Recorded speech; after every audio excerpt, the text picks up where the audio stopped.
Up side की तरफ market गया, वापस एक डाउन साइड की तरफ गया, पर यहाँ पे एक अप साइड की तरफ जाने के बाद में नया हाई नहीं बनाया और यहीं कहीं पे क्लोज करके गया। तो प्रीवियस इस हाई को काट नहीं पाया है और प्रीवियस एक ये सपोर्ट जोन है इसको भी काट नहीं पाया। तो हो सकता है कि एक ट्रेंड लाइन बने। अभी ये ट्रायंगल पैटर्न का यहाँ पे रेंज में फंसा रहे मार्केट, फंसने के बाद में हो सकता है ऊपर की ओर काटे, तो फिर हमारे लिए जो इंपॉर्टेंट निकल के आता है लेवल वो निकल के आता है 54,150 से 54,250 का। हेलो दोस्तों, स्वागत है आपका आप ही की यूट्यूब चैनल पर। दोस्तों कैसे हो आप सभी? आशा करता हूँ सभी स्वस्थ होंगे, अच्छे होंगे, खुश होंगे। तो दोस्तों Nifty and bank Nifty analysis के एक नई वीडियो में आपका स्वागत करते हैं। दोस्तों भी मैंने निफ्टी का 1 डे टाइम फ्रेम का चार्ट लगा के रखा है, तो चलिए चर्चा शुरू करते हैं निफ्टी के चार्ट पर। तो दोस्तों आज निफ्टी ने जो हाई लगाया है वो 26,111 का लगाया और वहाँ पे टिक नहीं पाया, और जो क्लोजिंग करके गया है वो 25,940, मतलब कल की क्लोजिंग के अंदर ही क्लोज करके गया है, कल की कैंडल के अंदर क्लोजिंग करके गया है। तो अभी ये मार्केट थोड़ा सा पॉज ले सकता है। कल भी मैंने बताया था कि निफ्टी थोड़ा सा पॉज लेना चाहिए, क्योंकि ये जब ये ब्रेकआउट हुआ था तो ब्रेकआउट के बाद में 2-2.5% का अच्छा खासा मोमेंटम दे दिया है। दोस्तों देखिए, जब भी कोई स्टॉक या कोई इंडेक्स चलता है तो उसके चलने की चाल यही होती है, एक अच्छा खासा मोमेंटम देने के बाद वो कहीं ना कहीं रुकता है, फिर वहाँ पे नई एंट्री बनती है, नई पोजीशंस बनती है। उस नई पोजीशंस बनने के बाद में जब भी वो नई पोजीशन बनती है उनका स्क्वायर ऑफ होता है किसी भी एक डायरेक्शन में। अगर उन्होंने यहाँ पे पोजीशन बनाई है तो यहाँ पे बायर भी हैं और सेलर भी हैं। तो अगर बायर का या सेलर का किसी भी साइड में स्टॉप लॉस हिट होता है तो उसी डायरेक्शन में चलता है। तो मार्केट ने क्या किया, अप साइड में चला गया। अब थोड़ा सा वापस से कूल ऑफ होना चाहिए, उसके बाद में एक अच्छी खासी रैली हो सकती है। वो भले ही ऊपर की साइड जाए, भले ही वो नीचे की साइड जाए। तो पहले ट्रेंड क्या है, मेजर ट्रेंड अप है, तो वापस एक हम ये मान के चलते हैं कि अप साइड में वापस एक अच्छा खासा मोमेंटम देखने को मिलेगा। थोड़ा सा 2-2.5% की रेंज में मार्केट चले 2-4 दिन, उसके बाद में जैसे ब्रेकआउट होगा तो वापस एक अच्छी खासी रैली आपको देखने को मिलेगी दोस्तों।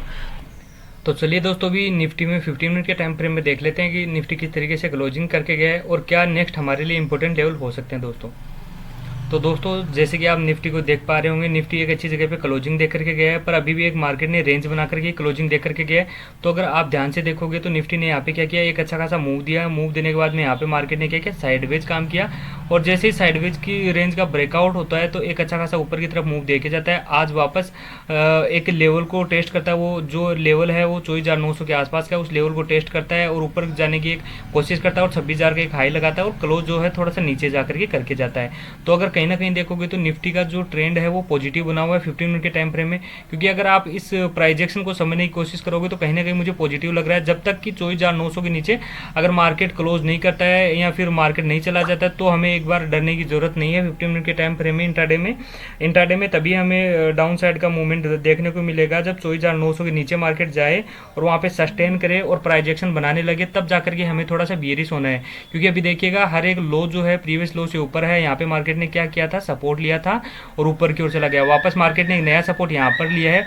अब वापस आज मार्केट ने एक नया हाई बनाया। इस हाई से आज का जो हाई था उस हाई से एक नया वापस हाई बनाया, पर क्लोजिंग थोड़ा सा नीचे की ओर देखे गया है। तो 24,900 के आसपास में कहीं ना कहीं मुझे लग रहा है कि बायर्स वापस आ सकते हैं। कल अगर इसी जोन में मार्केट ओपन होता है और कंसोलिडेशन करता है, रेंज का जैसे ब्रेकआउट देता है, तो हमें फिर 150 पॉइंट का एक अच्छा खासा मोमेंटम देखने को मिल सकता है, जो इसको लेके आ सकता है 25,600 के आसपास में वापस लेके आ सकता है। अगर मार्केट कल इस रेंज में ओपन होता है, रेंज में ओपन होने के बाद में अगर कंसोलिडेशन करता है, कंसोलिडेशन की रेंज को जैसे ब्रेक डाउन देता है नीचे की ओर, तो हम पुट की तरफ जाएंगे और फिर हमारा जो टारगेट रहेगा पुट में वो रहेगा तकरीबन 25,850 के आसपास का दोस्तों। तो इस लेवल पे ध्यान बना करके रखना है आपको। अगर गैप अप ओपन हो गया बहुत बड़ा तो हमें गैप अप ओपन होने पर प्राइजेक्शन को देखकर ही ट्रेड करना है दोस्तों। तो चलिए अभी निफ्टी की अपन ने एनालिसिस कर लिया, तो चलिए बैंक निफ्टी की तरफ चलते हैं और देखते हैं बैंक निफ्टी किस तरीके से काम करके गया दोस्तों। तो कल बैंक निफ्टी पे मैंने सेम बताया था और निफ्टी में भी मैंने सेम बताया था कि निफ्टी और बैंक निफ्टी थोड़ा सा पॉज करना चाहिए। निफ्टी का मैंने बताया था और बैंक निफ्टी का भी मैंने बताया था। बैंक निफ्टी में मैंने बताया था कि ये जो कैंडल बनी है 23 तारीख की, इस कैंडल के अंदर ही मार्केट हो सकता है रुक जाए और थोड़ा सा पॉज करे, हो सकता है यहाँ फिर लेवल रिटेस्ट करे 53,350 के आसपास में, और फिर वहाँ से एक अच्छी खासी वापस रैली देखने को मिले। क्योंकि जिन लोगों ने यहाँ से बाय किया है उन लोगों ने अभी तक प्रॉफिट बुक नहीं किया, तो कहीं ना कहीं उनका प्रॉफिट बुकिंग होगा। उसके बाद में नई पोजीशन यहाँ पे बनना स्टार्ट होगी, तो जो नई पोजीशन बनेगी उनका स्क्वायर ऑफ भी कहीं ना कहीं उन्होंने डिसाइड कर रखा होगा। भले उनका स्टॉप लॉस जिस साइड होगा उसी साइड फिर मार्केट चला जाएगा, जिस साइड स्टॉप लॉस होगा उसी साइड मार्केट चला जाएगा। तो अभी देखने की बात है कि मार्केट इस लेवल तक आता है क्या, आने के बाद में कंसोलिडेशन करने के बाद में डेली टाइम फ्रेम में और फिर ऊपर का मूव देखने को मिलता है, या फिर अभी कल ही इस जोन को काट देता है, ये देखने की बात है। अगर कल इस जोन को काटता है तो कल एक्सपायरी भी है, तो अच्छा खासा मोमेंटम आपको देखने को मिलेगा। जैसे ही 54,250 का लेवल कटेगा तो हमें फिर 54,500 का लेवल भी देखने को मिलेगा और फिर अच्छा खासा मोमेंटम ऊपर की तरफ देखने को मिल सकता है दोस्तों। तो दोस्तों चलिए अभी बैंक निफ्टी में 15 मिनट के टाइम फ्रेम में देख लेते हैं कि बैंक निफ्टी किस तरीके से क्लोज करके गया है और क्या प्राइजेक्शन बना करके गया है दोस्तों।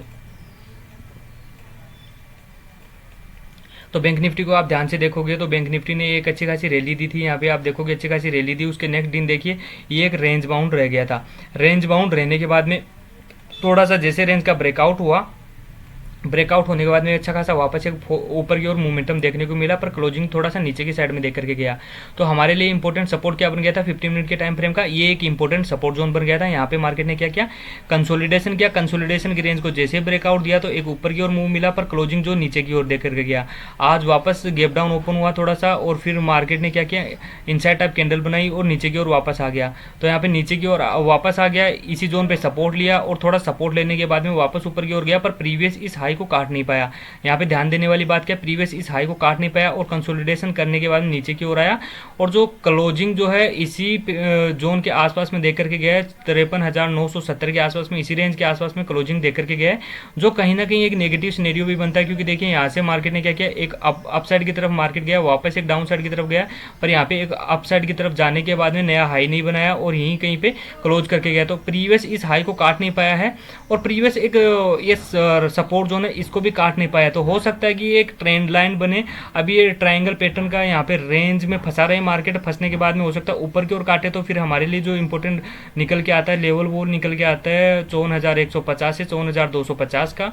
और अगर इस रेंज में ओपन होने के बाद नीचे की ओर ब्रेकडाउन देता है तो हमें फिर एक कैंडल का वेट करना है। पुल बैक जैसे मिलता है तो हम पुल बैक जो कैंडल करेगी उसके प्रीवियस ये लो है, इसको कटने के बाद में हम यहाँ पे ट्रेड लेंगे, जो हमें फिर लेके आ सकता है इस लेवल के आसपास में, जो है 53,700 से 650 का लेवल।